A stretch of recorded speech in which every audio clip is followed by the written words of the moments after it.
সঞ্জয়ের সঙ্গে কিছুক্ষণ ইউটিউব চ্যানেলে আমি সঞ্জয় কর্মকার আপনাদের সঙ্গে নতুন প্রতিবেদন নিয়ে আলোচনা করব বলে উপস্থিত হয়েছি।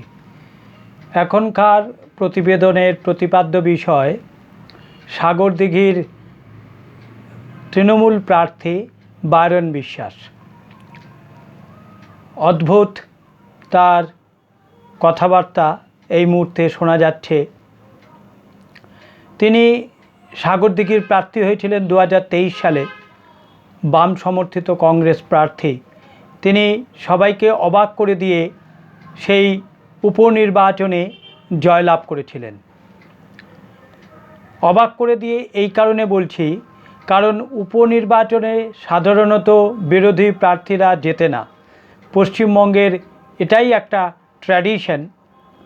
সেখানে শাসক গোষ্ঠীর প্রচণ্ড প্রভাব থাকে বলে শাসক গোষ্ঠীর প্রার্থীরাই উপনির্বাচনে জয়লাভ করে। সাগরদিঘিতে বায়রন বিশ্বাস উপনির্বাচনে প্রার্থী হয়েছিলেন এবং তিনি তৃণমূল প্রার্থীকে হারিয়ে দিয়ে জয়যুক্ত হয়েছিলেন।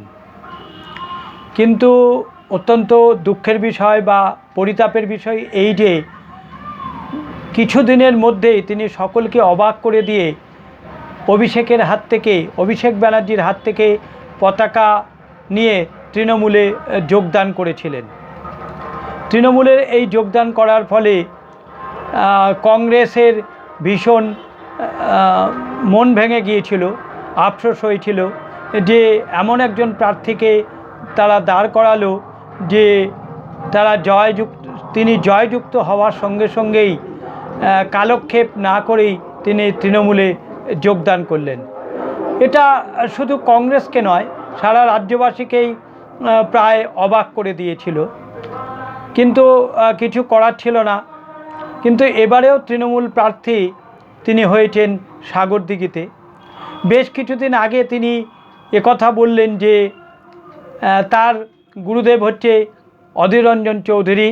তিনি অধীর রঞ্জন চৌধুরীর থেকে অনেক কিছু শিখেছেন, অনেক কিছু জেনেছেন এবং একথাও বললেন যে তিনি কংগ্রেসের সঙ্গে এবং অধীর চৌধুরীর সঙ্গে বিশ্বাসঘাতকতা করেছেন।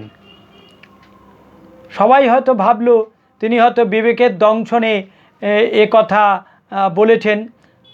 তার মনে একটা অনুতাপ হয়েছে, অনুশোচনা হয়েছে যে সাগরদিঘিতে তিনি জয়লাভ করে পরবর্তী সময় তিনি কংগ্রেসে না থেকে তৃণমূলে যোগদান করেছিলেন এবং সত্যি কথা বলতে কি অধীর চৌধুরীর সাথে বিশ্বাসঘাতকতা করেছিলেন।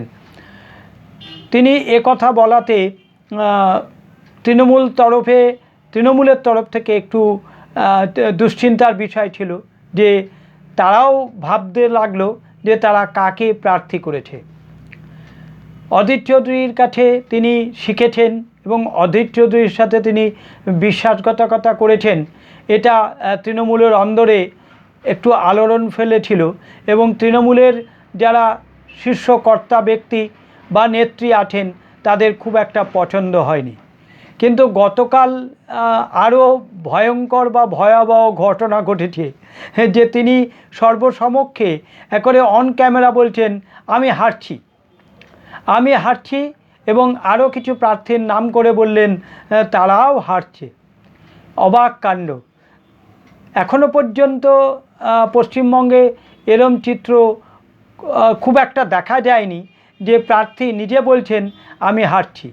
যিনি হারছেন বা হারতে চলেছেন তিনি তখনও পর্যন্ত রেজাল্ট আউট হওয়ার আগের মুহূর্ত পর্যন্ত বলতে থাকেন আমি জিতছি, আমি জয়যুক্ত হচ্ছি, আমার কাছে আমার প্রতিদ্বন্দ্বী পরাজিত হবে।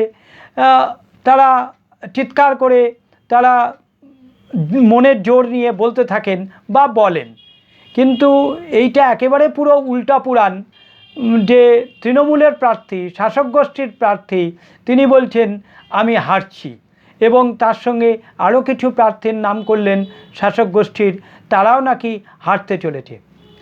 এখন তিনি হারবেন কি জয়যুক্ত হবেন সেটা পরের ব্যাপার, সেটা সময় বলবে, 4 মে জানা যাবে। কিন্তু তিনি হারার আগেই হেরে বসেছেন এ নিয়ে আর কোনো সন্দেহ নেই। এবং তিনি তার আগে অধীর রঞ্জন চৌধুরীর কাছে হাত জোর করে ক্ষমাও চেয়েছিলেন সমাজ মাধ্যমের মধ্য দিয়ে।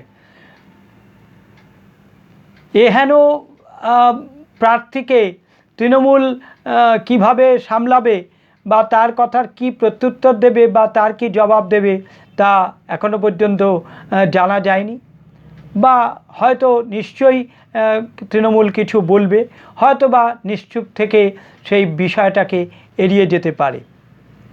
কিন্তু এটা বলাই যায় যে আজকের এই নির্বাচনে অর্থাৎ 2026-এর বিধানসভা নির্বাচনে সাগরদিঘির প্রার্থী বায়রন বিশ্বাস এক বিরল প্রার্থী বা বিরল ব্যক্তি, যিনি বিরোধী গোষ্ঠীর নেতাকে বলছেন তার অভিভাবক। তিনি বিরোধী গোষ্ঠীর নেতার কাছে ক্ষমা চাইছেন, বিশ্বাসঘাতকতা করেছেন বলে অনুতাপ করেছেন। আবার ভোট মিটে যাওয়ার পরেই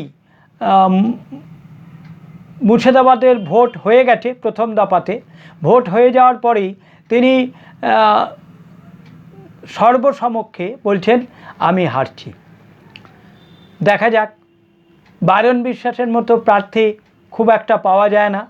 তিনি বিবেকের দংশনে বলছেন না, অনুতাপ করে বলছেন না, ভুল করে বলছেন না, এখন তিনি অপ্রকৃতস্থ হয়েছেন বা অসুস্থ হয়েছেন সেই কারণে বলছেন, এটা জানা বা বোঝার উপায় নেই।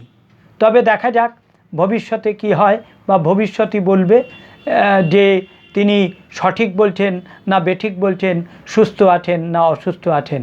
আর তিনি হারছেন কি জয়লাভ করছেন সেটাও 4 মে জানা যাবে। এখনকার প্রতিবেদন এই পর্যন্তই। পরবর্তী প্রতিবেদন নিয়ে আবার উপস্থিত হব। আপনারা আমার চ্যানেলটিকে লাইক করবেন, সাবস্ক্রাইব করবেন এবং আপনাদের গুরুত্বপূর্ণ মতামত প্রদান করবেন কমেন্টস বক্সে। নমস্কার।